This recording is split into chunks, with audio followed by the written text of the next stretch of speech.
هناك اتجاه في الأهلي لتكليف سيد عبد الحفيظ برئاسة بعثة الفريق المسافرة للمغرب نهاية الشهر الجاري لمواجهة الجيش الملكي المغربي. يستعيد الأهلي خدمات أشرف داري قبل مباراتي شبيبة القبائل الجزائري والجيش الملكي المغربي بعد تعافيه من الإصابة. يعود وليد صلاح الدين، إمام عاشور، ياسر إبراهيم وكل العناصر التي قضت إجازتها في الإمارات للقاهرة غدا وبعد غد تمهيدا لاستئناف التدريبات السبت القادم. محمد شريف يحاول استغلال تواجده في المنتخب الثاني لاستعادة لياقته الفنية والبدنية لقيادة هجوم الأهلي أساسيا في مباراتي شبيبة القبائل والجيش الملكي المغربي في ظل إيقاف جراديشار. بعض الأصوات في الأهلي تطالب بضرورة الحديث مع ياس ثورب في الاجتماع القادم على إعادة توظيف كريم فؤاد في مركز الظهير الأيمن مجددا بسبب عدم توفر لاعبين مقنعين في هذا المركز حاليا. يؤكد نادي نهضة بركان المغربي أن الأهلي من ضمن الأندية المهتمة بضم أسامة الملاوي مهاجم الفريق وهداف بطولة إفريقيا للمحليين في انتقالات يناير. يرفض نهضة بركان التخلي عن الملاوي لرغبته في التتويج بدور الأبطال هذا الموسم. مصدر بسيراميكا كليوباترا يؤكد أنه لا صحة لما يثار عن مفاوضات جدية مع محمد مجدي قفشة للانضمام إليهم في يناير. الصحافة الإيكوارية تؤكد أن المهاجم إبراهيم دياباتي يتطلع للانطلاق نحو دوري أوروبي أكبر بعد حصده جائزة الحذاء الذهبي في الدوري السويدي وتسجيله 19 هدفا في موسمه الأول. تقارير إنجليزية تؤكد أن غوارديولا يستعد للرحيل عن مانشستر سيتي نهاية الموسم الحالي.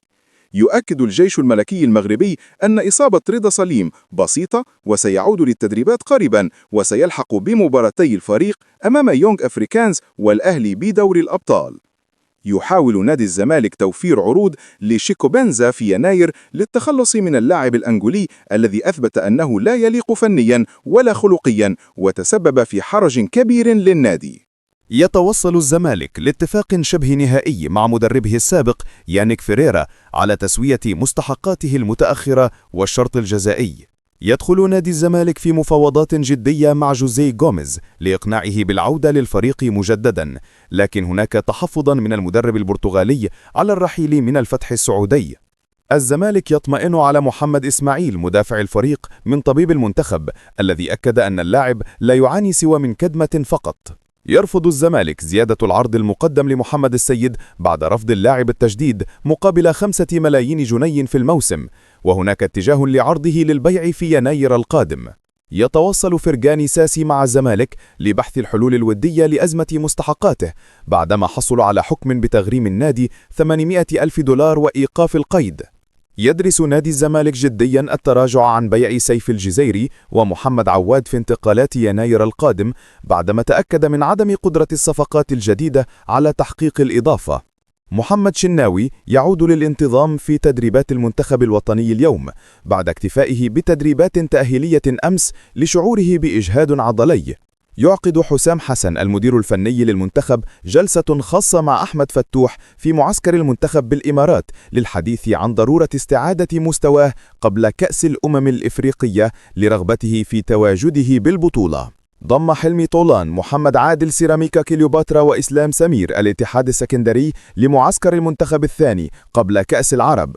جاء هذا الضم بعد استبعاد عمرو السولية ومصطفى شلبي وأحمد ربيع للإصابة. يجتمع هاني أبو ريدة مع حسام وإبراهيم حسن بمعسكر المنتخب الوطني في الإمارات لبحث استعدادات المنتخب لكأس الأمم والاطمئنان على بعض الأمور. يرى البعض أن ياسر إبراهيم سيكون ضمن قائمة منتخب مصر في إفريقيا القادمة، وقد يكون استبعاده الحالي قرصة ودن فقط لحاجة المنتخب للاعب بحبراته. حسام حسن مقتنع بقدرات أحمد نبيل كوكا، ولكنه قرر استغلال عودة أحمد فتوح لمنحه فرصة في المنتخب. حددت فيفا 13:00 بتوقيت القاهرة من يوم الجمعة القادم موعدا لمباراة منتخب الشباب أمام سويسرا في كأس العالم. يحاول اتحاد الكرة تغيير موعد مباراة المنتخب الثاني الودية أمام الجزائر بسبب التضارب مع موعد مباراة منتخب مصر للشباب. اتفقت رابطة الأندية الإماراتية مبدئيا مع هاني أبو ريدة على استمرار استضافة سوبر المصري في السنوات القادمة. تعرض الرابطة على الأهلي والزمالك تأجيل مبارياتهم أمام سموحة والإسماعيلي في الجولة القادمة من الدوري. طلب الثنائي الأهلي والزمالك تأجيل المباريات للاستعداد الجيد للجولة الثانية من دوري الأبطال والكونفدرالية. إذا تمت الموافقة على التأجيل ستلعب المباريات في فبراير المقبل بشكل مضغوط بين مباراتي الجولة الخامسة والسادسة من دوري الأبطال والكونفدرالية. يرى ضياء السيد أن لمسات ياس ثورب ظهرت بوضوح على دفاع النادي الأهلي خلال مواجهة الزمالك والمباريات الأخيرة.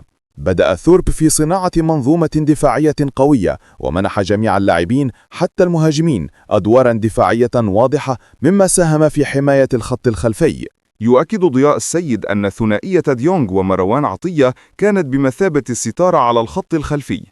أشار ضياء السيد إلى أنه لا يزال هناك بعض المشاكل التي ستعالج تدريجيا، لافتاً إلى أن الدفاع كان يتلقى 13 هدفاً في عدد قليل جدا من المباريات سابقاً.